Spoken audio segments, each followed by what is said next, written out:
أعوذ بالله من الشيطان الرجيم.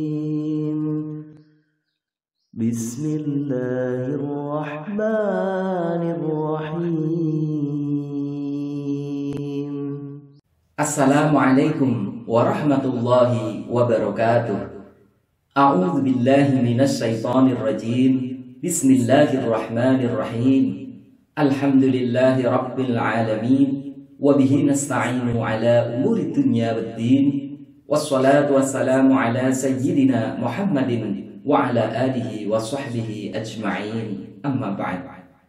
Saudaraku rahimakumullah, saat kita hendak menghadiri sholat Idul Fitri, tentu kita telah sering melakukan mandi. Tapi, apakah mandi yang telah kita lakukan sudah sesuai dengan apa yang diajarkan Nabi Shallallahu Alaihi Wasallam? Nah, berikut ini adalah penjelasan tentang tata cara mandi Idul Fitri yang benar sesuai dengan sunnah Nabi Shallallahu Alaihi Wasallam. Semoga memberi manfaat untuk kita semuanya. Amin ya rabbal alamin. 1. Hukumnya, mandi Idul Fitri adalah disunnahkan bagi siapa saja yang hendak menghadiri sholat Idul Fitri, baik yang tua, yang muda, atau anak kecil, laki-laki, dan juga perempuan. Kesunahan mandi Idul Fitri ini didasarkan pada hadits dari sahabat Faqih bin Sa'ad radhiyallahu anhu. Ia berkata, "Kana Rasulullah sallallahu alaihi wasallam yaghtasilu yaumal fitri wa yauman nahri wa yauma Arafah." Rasulullah sallallahu alaihi wasallam biasa mandi di hari Idul Fitri, Idul Adha, dan hari Arafah. Hadits riwayat Ibnu Majah. Juga hadits dari Ibnu Abbas radhiyallahu anhu. Ia berkata, "Kana Rasulullah sallallahu alaihi wasallam yaghtasilu yaumal fitri wa yaumal adha." Rasulullah sallallahu alaihi wasallam biasa mandi pada hari raya Idul Fitri dan Idul Adha. Hadits riwayat Ibnu Majah. Akan tetapi, dua hadits ini dan juga hadits lainnya yang menjelaskan tentang mandi Idul Fitri dianggap lemah oleh para ulama. Imam Ibnul Qayyim radhiyallahu anhu menerangkan, terdapat dua hadits tentangnya yang lemah, akan tetapi telah sahih dari Ibnu Umar, dan diketahui bahwa beliau adalah orang yang semangat mengikuti ajaran Nabi Shallallahu Alaihi Wasallam, bahwasanya beliau dahulu mandi pada hari raya sebelum keluar ke tempat sholat. Imam Nawawi dalam Al-Majmu' menyebutkan, sanad-sanad semuanya adalah lemah dan batil, kecuali asar sahabat Ibnu Umar radhiyallahu anhu.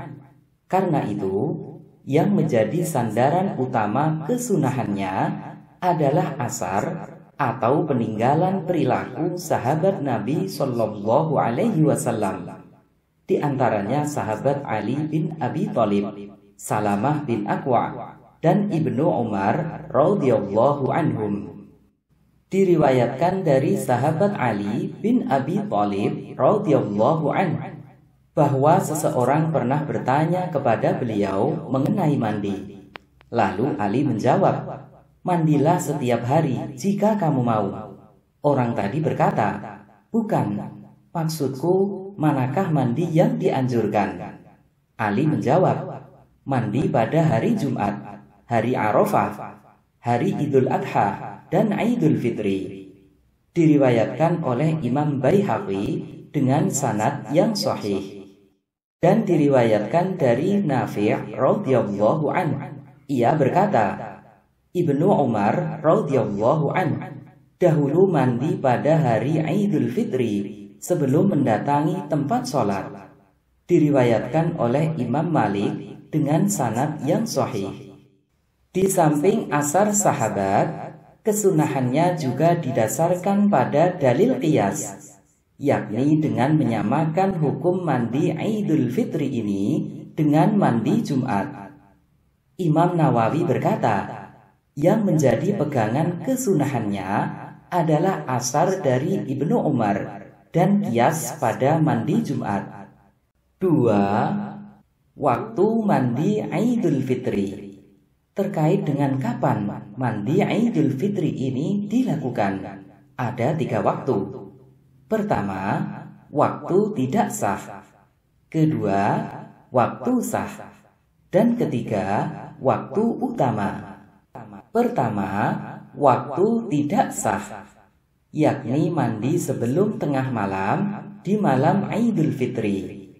Maksudnya ketika kita melakukan mandi di waktu ini, maka mandinya dianggap tidak sah, atau aliasnya tidak dapat pahala sunnah. Demikian sebagaimana pendapat mayoritas ulama. Alasan tidak sahnya karena maksud utama dari mandi Idul Fitri ini adalah untuk membersihkan diri dan berhias di hari raya. Sedangkan melakukannya sebelum tengah malam dianggap tidak bisa mencukupi untuk tujuan ini.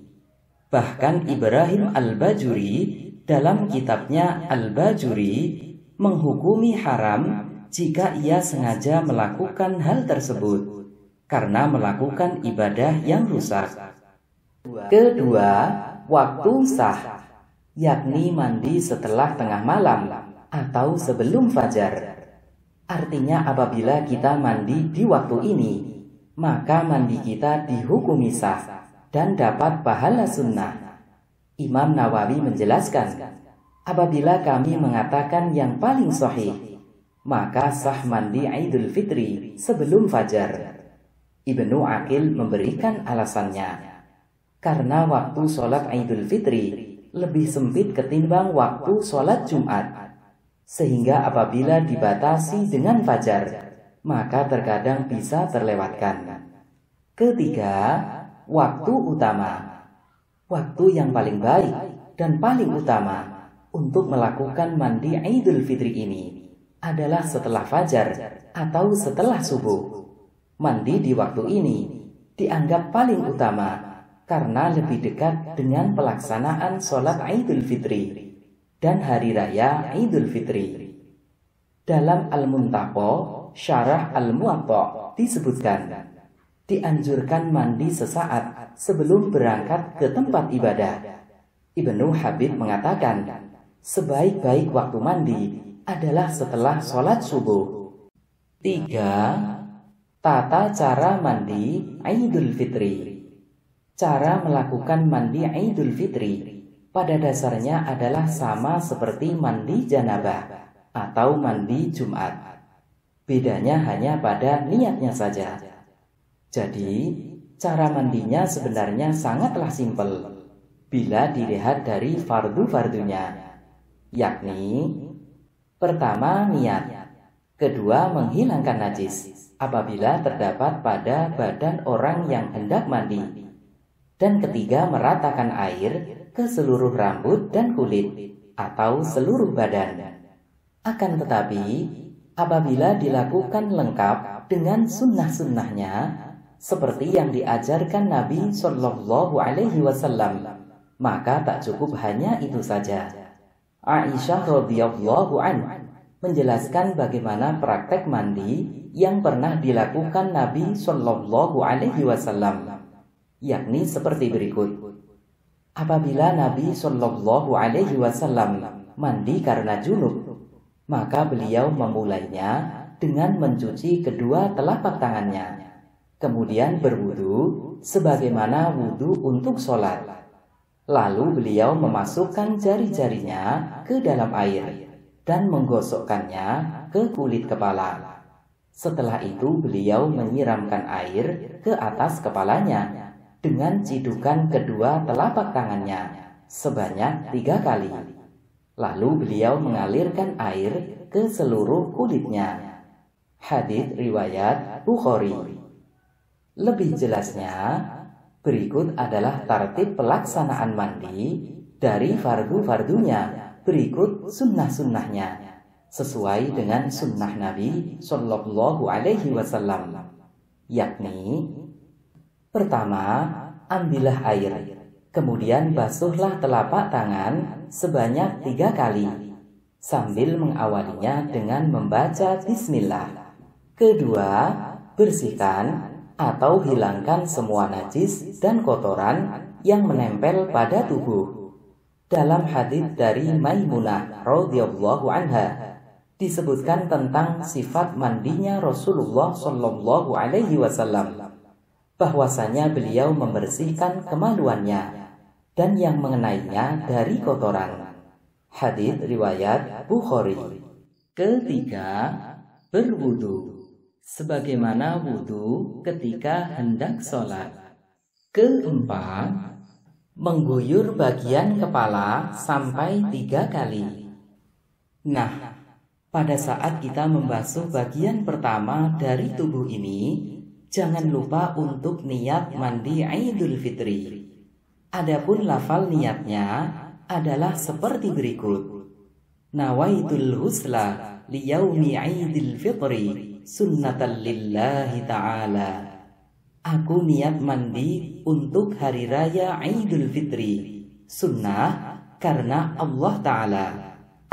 Penting diingat bahwa ini hanyalah lafal niat saja. Prakteknya, pada saat kita mengguyur bagian pertama dari tubuh, kita wajib hadirkan niat ini di dalam hati.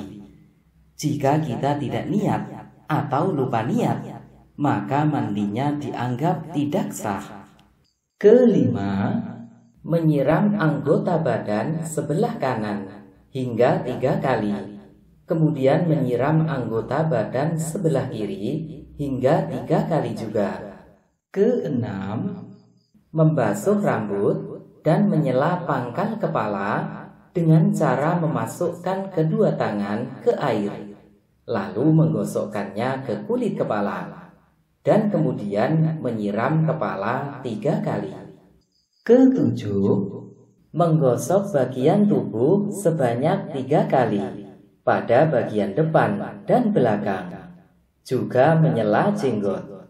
Kedelapan, membilas seluruh tubuh dengan mengguyurkan air, dimulai dari sisi sebelah kanan, lalu sisi sebelah kiri. Catatan penting diingat bahwa bagian-bagian tubuh berikut ini adalah termasuk bagian luar yang wajib terkena air, yakni rambut yang ada di tubuh, baik yang tipis atau yang tebal, bagian dalam telinga yang tampak dari luar, bagian retakan-retakan yang ada di tubuh, bagian kemaluan wanita yang tampak saat ia duduk, dan bagian yang tampak ketika seseorang buang hajat.